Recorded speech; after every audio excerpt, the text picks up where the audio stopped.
neighbors, tell all your friends. It's the answers you need to know. It's the Wyatt Sharp Show. Singh, the MPP for Brampton Centre, as well as the NDP Party of Ontario's deputy leader. In addition to her role as deputy leader and MPP, she's also the party's critic for long-term care, home care, and seniors. Hi, Sarah. Thank you so much for taking the time to join me today. Hi, Wyatt. It's great to be here. Thank you so much for having me on. So, as the first question to you today is, why did you get involved in politics, and how long have you been involved in politics for? Well, thanks so much for the question. I got involved in politics when I started volunteering for Jagmeet Singh, who is now our federal party leader for the New Democrats. And through that experience, I really understood the importance of grassroots organizing and, using our voices in the legislature. Before that, I was involved in the community as a community activist, working with different nonprofit organizations and encouraging young people actually to engage in social justice through the arts. And through that experience, I was encouraged to consider a career in politics because of the advocacy that we were doing on the ground. And, I decided in 2018 that I would seek election. And that was my first time ever running in any election campaign. And I was very, very grateful to be elected in the riding of Brampton Centre, which was at the time a newly formed riding. And I won my election, Wyatt, with just 89 extra votes. So really important because, every single vote does count. And I'm so grateful that the community that I was born and raised in, allowed me an opportunity to be their voice at Queen's Park. And I'm humbled by it every single day. How has being an MPP changed from kind of pre-COVID to after COVID or to during COVID? It's changed a lot. As MPPs, as I'm sure we're out all the time at community events, connecting with community members.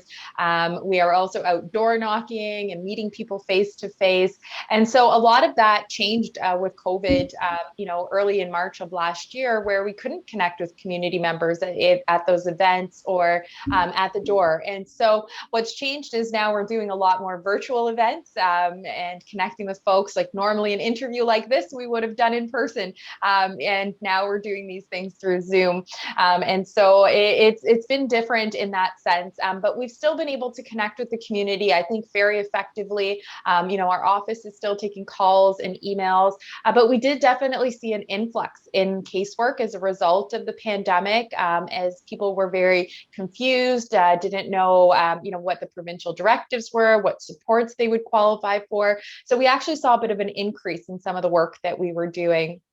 But the thing that I miss the most is attending events and connecting with people face to face, as I'm sure so many of us do.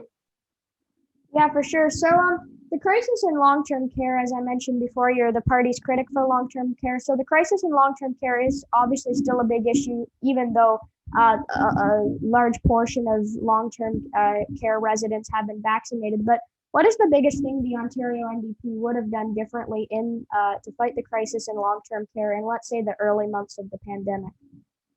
I think that's such an important question when we reflect on the last year and what's happened in our long-term care homes, which, as you point out, Wyatt, are still in crisis, many of them, even though residents and staff, the bulk of them have been vaccinated, they all haven't yet. But when we reflect on this and we think about what we could have done differently, early on in the pandemic, the military was called in and really pointed to a number of underlying systemic issues in long-term care, the lack of staffing, the lack of personal protective equipment for staff, the lack of infection control measures for residents in those long-term care homes. These were people's grandparents, and it was really heartbreaking to hear those stories. And what we could have done differently was make sure that there were more staff available for folks in long-term care. That wasn't done in the first wave or the second wave, and now we still don't have enough staff in those long-term care homes to provide the type of care that our grandparents want. We also would have increased infection control measures in those homes, more rapid testing for staff and residents, making sure that they had access to that at those homes, so that we could prevent those outbreaks from happening in the first place. Those are just a few things that we could have done. I think also, when we think of just the overall crisis in long-term care, I think making sure that we moved people out of, what are called ward rooms, where there are, 3 or 4 residents in a room, getting them to isolate more effectively. Those are some of the measures we could have implemented very early on in the pandemic that could have prevented deaths in the second wave, for example. And it's unfortunate because I think that the government really missed an opportunity to move forward, to take on the recommendations that the military provided, to actually meaningfully address the problems and make sure that, more of our loved ones didn't pass away in these tragic circumstances. For sure, yeah. Okay, and so my next question is seniors are the group that are being prioritized for COVID-19 vaccinations. Which demographic, in your view, should come after seniors? Should it be teachers? Should it be other essential workers? Who should it be? I think that's a great question. And I think, obviously we want to make sure that our seniors and those who are vulnerable are prioritized, as we've seen the government do, albeit there were some issues with getting those seniors their vaccines. I do think we need to be prioritizing our essential workers, like our educators. I come from a community in Brampton where we have a very, very large number of essential workers working in, Amazon, for example, in other manufacturing and warehouse type settings. And these folks is where we're seeing the outbreaks happen, or in these workplace settings. So I think that these folks should be next in line to get their vaccine, because this will help us stop the spread of COVID-19 and also prevent future outbreaks in our communities. And so I would ensure that those essential workers were next in line. What about people who are concerned that the vaccine only was created in, let's say, a year and a half, and when looking at other vaccines, it takes around 5 to 10 years. And actually, I did a school project on this today. That was we had to read an article and then we had to respond to the article. And one of the things that was in that article was the fact of how quickly this vaccine was developed. To some people, that's a good thing, but then to other people, it can be kind of an alarm in their head because of it hasn't necessarily been proven of all the side effects that can take place. So what would you say to someone who is concerned about that? I think that when we think of the advancements that we've been able to make, in science and in medicine throughout the pandemic, it is astonishing that we were able to create a vaccine so quickly and rapidly get that out to community members, albeit there were some issues with it. But I think, the vaccine has been tested. So I encourage people to, take advantage of getting themselves vaccinated, because this is one of the ways that we're going to help stop the spread. There was data and studies done to demonstrate the efficacy as well as the safety of these vaccines. So I don't think folks should be hesitant in terms of taking the vaccine. I think that they have been tested, they have been proven to be safe and effective, even though they were created in such a short period of time. But I think that also highlights the capacity and the resilience and the innovation that we can achieve when we're in a state of crisis. And I think, the development of these vaccines really helps us realize, how medical technology and science can push us forward in a time of crisis. Do you think it's a problem that the Pfizer and Moderna vaccines, and I believe AstraZeneca as well, require 2 doses to get it when the Johnson and Johnson vaccine only requires 1? Do you think that people should try to get the Johnson and Johnson vaccine because it only requires 1? Like, do you think people should be concerned about which vaccine they're getting? Well, I'm not a public health expert, so it's difficult for me to answer that question. I think that all the studies have shown that the vaccines are effective, regardless of which one you're taking. And that's the most important part. And I encourage people to, if they are given the opportunity to get vaccinated, whether it's a Moderna or Pfizer or AstraZeneca, they should certainly take the opportunity to get vaccinated. And I think that that's important as we move forward. But because I'm not a public health expert, I don't want to say which one is better than the other, because I simply don't know. Okay, and so on the topic of paid sick days, that's something that the NDP has been calling for along with all other opposition parties. But what is your view and what is the NDP's perspective on why the Ford government is not implementing these paid sick day measures? I think it's a question we all have in terms of why the government is not acting on the advice of public health experts. It's not just opposition members that are calling for paid sick days. It's also, big city mayors across the province that have also said that paid sick days will help save lives. Public health officials, workers, also business owners are also saying that paid sick days will help prevent the spread of COVID-19. So why the government continues to ignore the advice of all these experts is really beyond, I think, all of us. What we do know is that people in communities like Brampton and Peel and in Scarborough, many folks are precariously employed, often working low-paying jobs in warehouses, in manufacturing, and these are the folks that we are, that we consider essential and that the Premier applauds and calls heroes every single day. But many of these people are putting their lives at risk in order to make sure that Ontario can still function and the supply chain is not interrupted. But for these people, they have to make a very difficult decision between paying their bills and losing a day or 2 weeks worth of pay.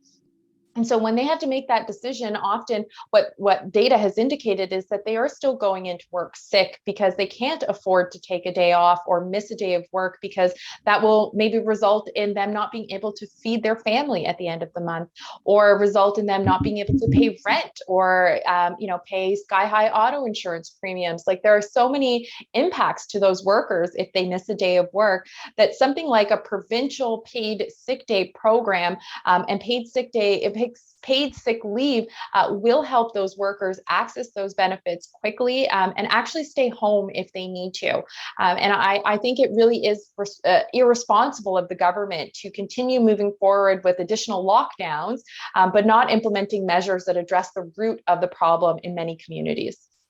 I was talking to someone who I know is a conservative, and they were talking about, and I asked them, I said, why don't you support paid sick days? And their answer was they think people would take advantage of paid sick day programs. In terms of what they meant by that, I'm assuming they just meant that they thought people might not go to work when they really aren't sick. But what would you say to someone who that's their main point of argument, is that they don't want people to take advantage of them?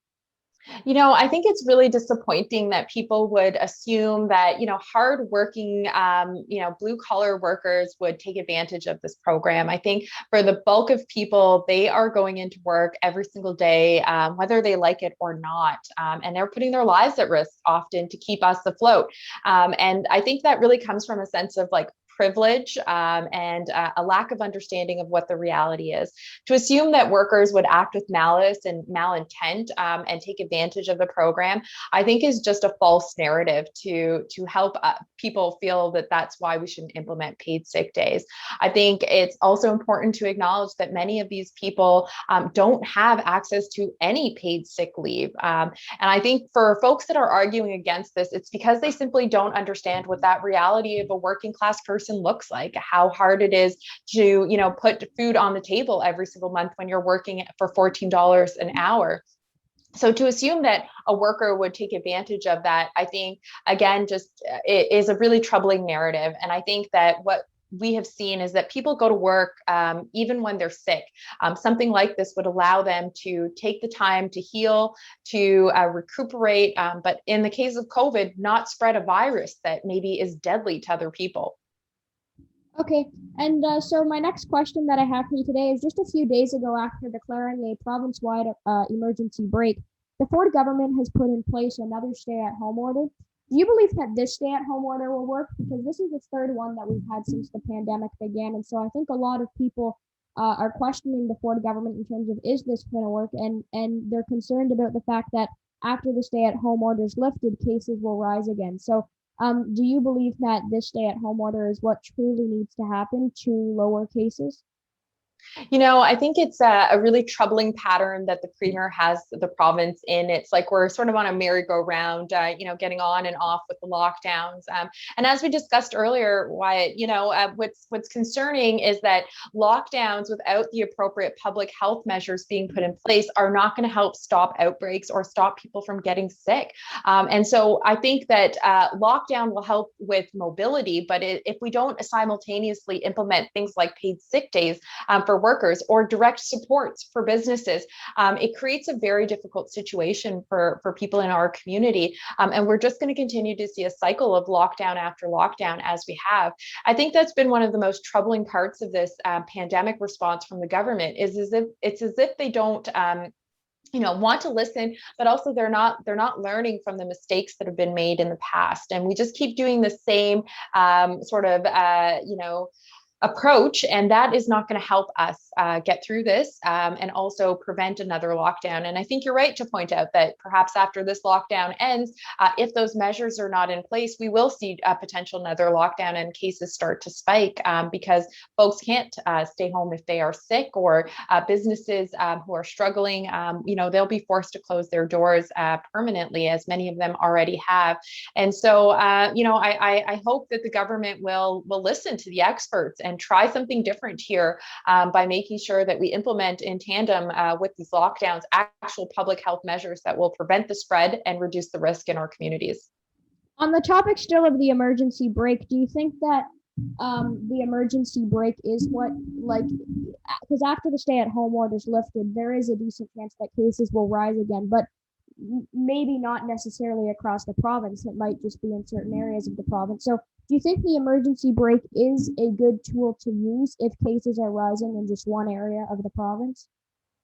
I think the emergency brake is an important tool, but if we look at what's happening, pulling an emergency brake when outbreaks are already occurring, it's not preventing, the outbreaks from happening. It's reacting to those outbreaks. And that's why, as New Democrats, we've called on the government to take preventative measures so we don't even have to pull an emergency brake, because those preventative approaches are put in place, those public health measures are put in place.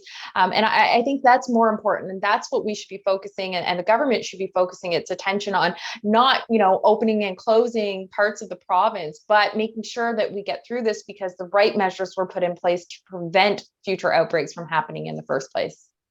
Okay, and so we have seen Premier Ford put blame towards the federal government for not supplying our province with enough vaccines. Does the NDP share the same view that this is the federal government's fault, or does the NDP kind of think that Premier Ford is at fault for this?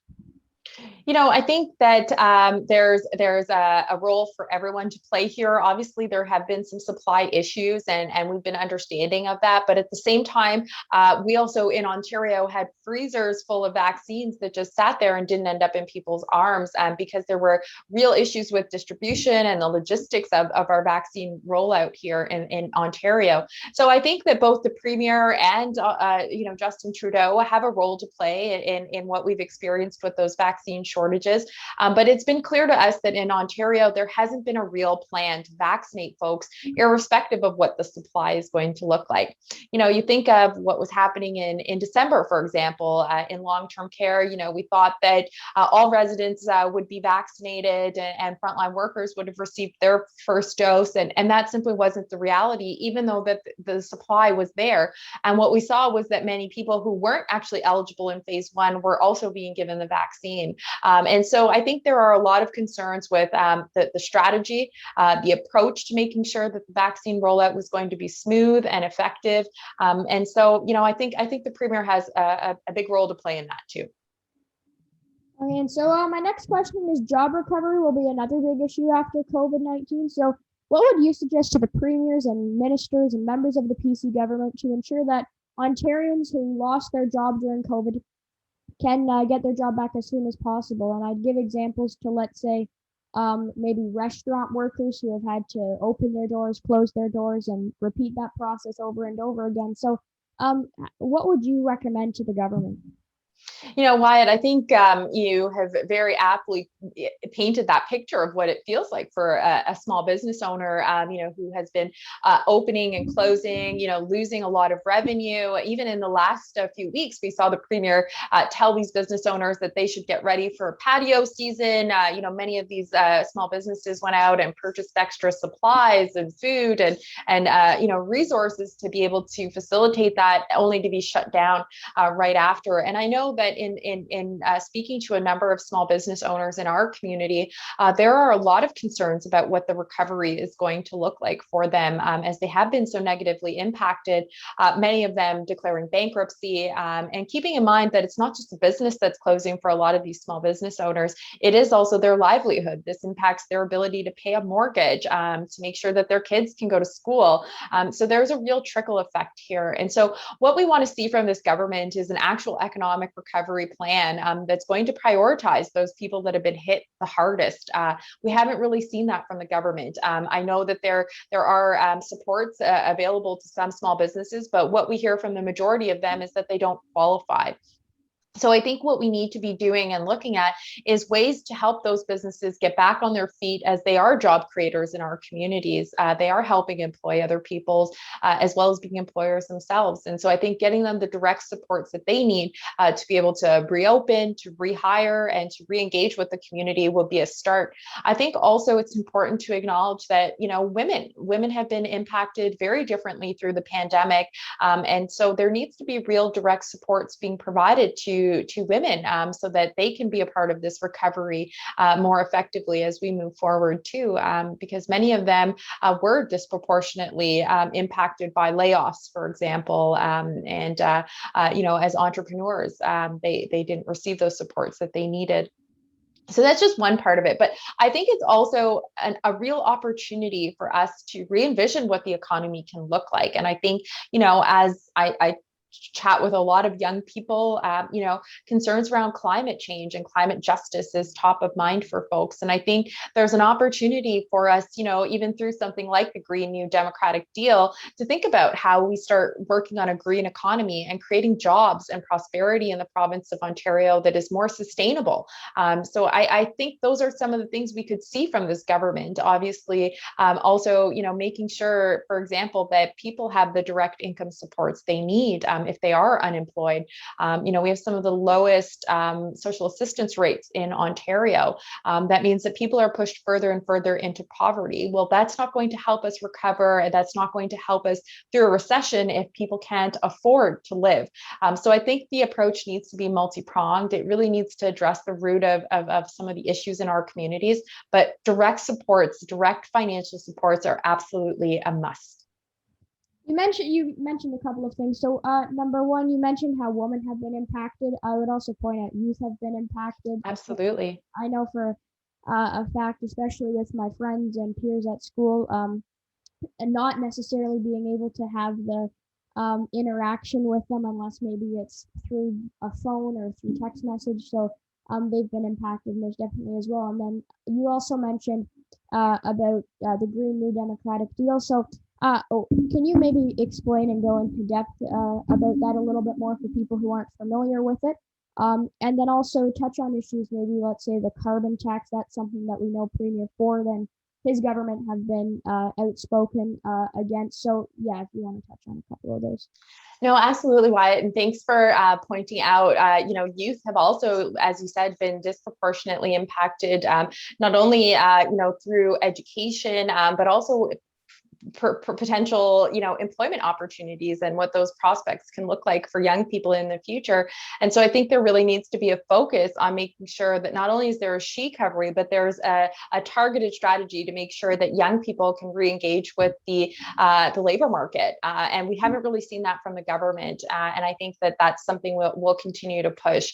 I think when we think of the Green New Democratic Deal, there's a lot in there, but essentially it really focuses on helping helping us transition our economy to a green one and get to net zero. And that starts by, creating green jobs in sectors like in energy, as well as in development. And I think we can achieve that. And that's what we've outlined in our Green New Democratic Deal, which I would encourage your listeners to, visit our NDP website and learn more about that as well, because it will impact future generations and how we will structure our economy. But it touches on everything from, aspects of the labor market to housing to education and all of the different elements that we need to get to net zero. And I think that it's an ambitious plan, but it's one that we can, I think, with political will, actually achieve.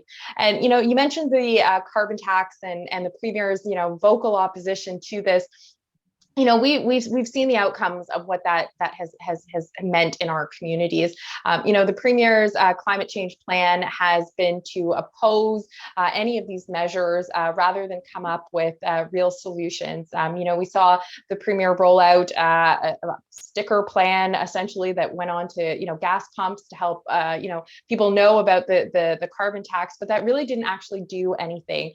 In fact, what the premier did was cancel a lot of these programs that helped do things like repair our schools, for example, through carbon offsetting initiatives that were in place. And so, I think when we think of a carbon tax, it's one thing to oppose it, but it's another thing to actually, propose something that would be in place of that. And the premier and this government have failed to do that, and actually really have failed to address climate change in the province of Ontario.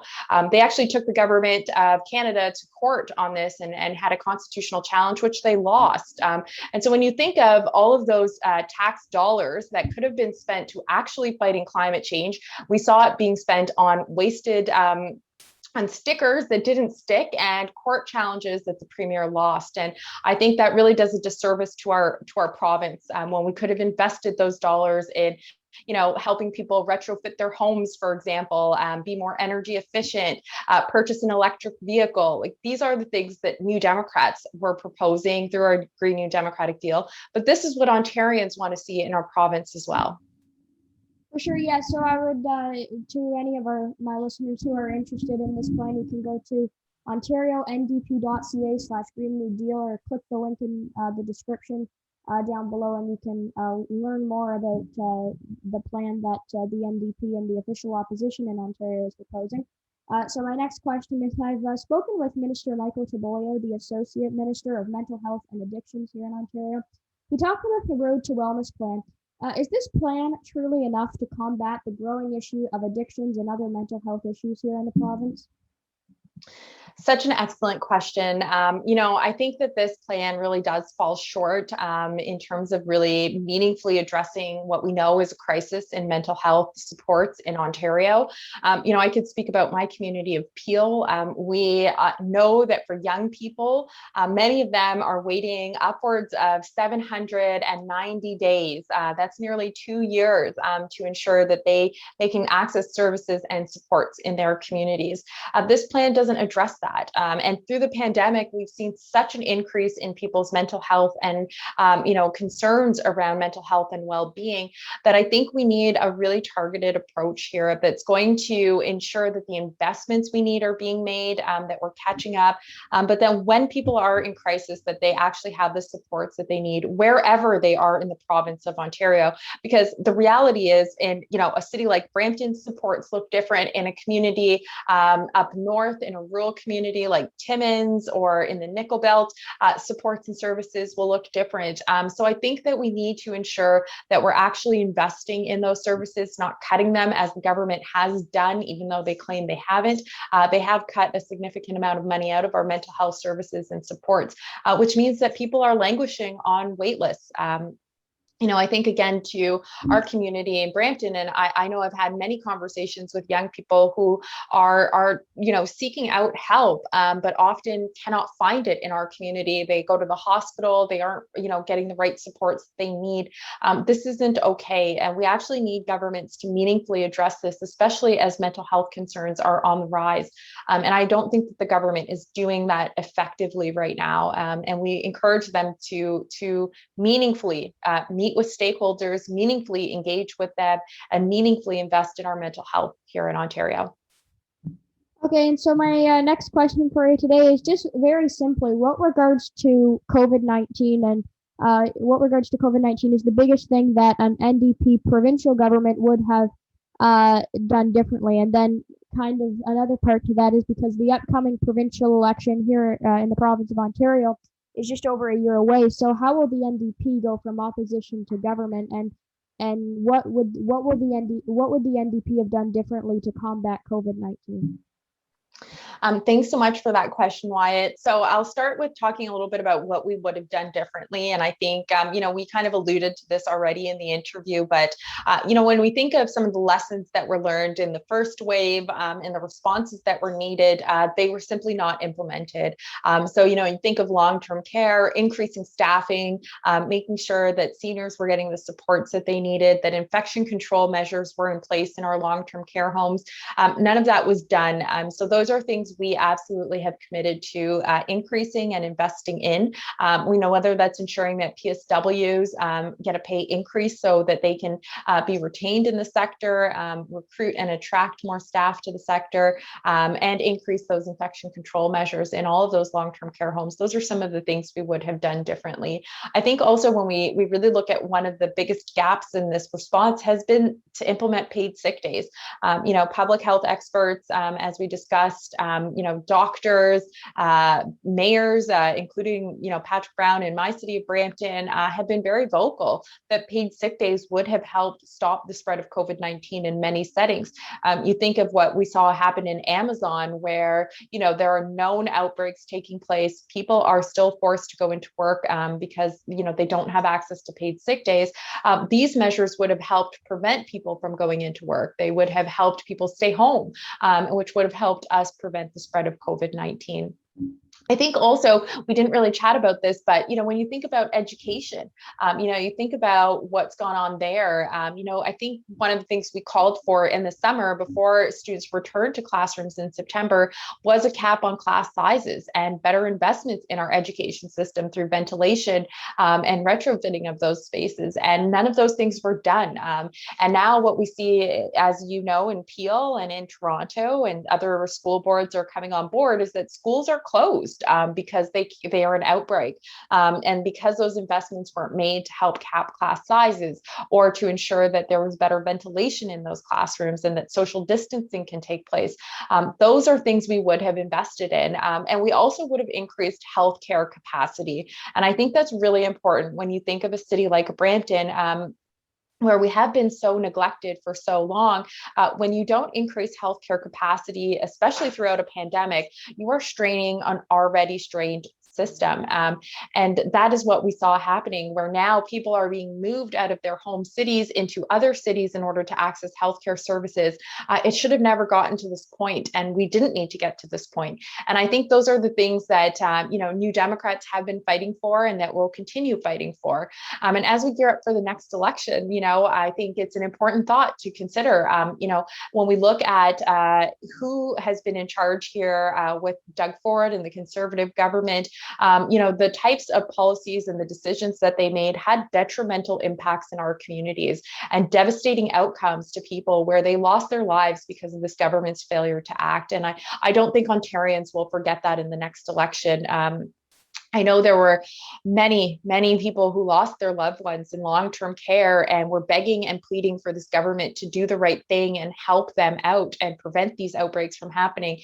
And that never took place. And so what we've committed to is ensuring that there is hope and that there is help in our proposals that we have put forward. And I hope that Ontarians and your listeners will learn more about what the NDP proposes to do to help us address these problems that we know are real and that have been sort of really brought to the forefront by the pandemic. These systems were in crisis before this, but through the pandemic, I think we really saw what those crises look like. And New Democrats are committed to investing in those sectors. And again, I know you provided your listeners with the website, so certainly please do go check it out. You'll see many of the platform pieces that we're proposing, and you can learn more. And you can always reach out to me too, to ask any questions that you have about the work we're doing. But I know, as a young person, Wyatt, you and many of your listeners, and friends truly are the future of this province. And I think I want to just urge you all to think very critically about who you're electing and who's in power and the decisions that they're making on your behalf, because it is really important that we elect people who aren't going to demonize workers, who aren't going to, stop and question what public health is telling them is sound, data and ways forward. We want governments that are going to act, that are going to empathize with people, that are actually going to take into consideration what the science and data tells them. I think that's exactly what New Democrats have been doing and that we will do. And when we form government, these are just some of the things that we're hoping to do. There's so much more. And I hope when I get a chance to come back on to the show with you, we can chat a little bit more about that too. Yeah, no, for sure. Thanks again, Sarah. That was my last question for you today, but it's been great talking with you. And again, thank you very much for agreeing to come on. No, thank you so much. I really appreciated our conversation today, and thank you for some really great questions. And I think I'm not sure what your future career aspirations are, but certainly I can see a career in politics for you one of these days. But thank you, Wyatt. This was really a treat to chat with you, and thank you to all your listeners for tuning in. Yeah, no, thank you again.